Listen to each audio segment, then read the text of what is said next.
Viral kloset jongkok tanpa sekat berada di luar bilik gedung Malang Creative Center. Dalam video viral terlihat, kloset jongkok di toilet itu tanpa sekat atau dalam kondisi terbuka. Pembangunan gedung Malang Creative Center menghabiskan dana sekitar 98 miliar rupiah.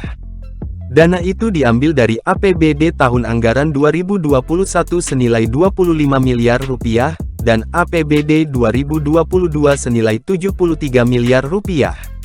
Warganet mempertanyakan pembuatan ruangan toilet itu. Sebab, orang yang hendak menggunakan kloset jongkok itu bisa dilihat oleh pengguna toilet lainnya.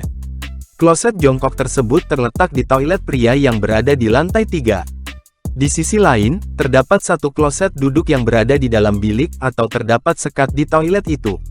Kepala Dinas Pekerjaan Umum, Penataan Ruang, Perumahan dan Kawasan Permukiman Kota Malang R. Dandung Julharyanto dikutip dari Kompas.com mengatakan, kloset jongkok tanpa sekat itu sudah sesuai desain awal.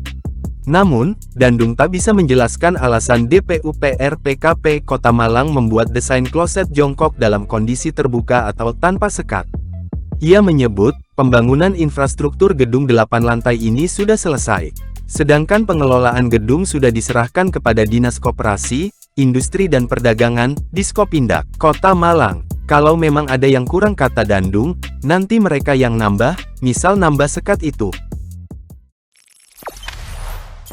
Jangan lupa subscribe, share, komen, dan like ya!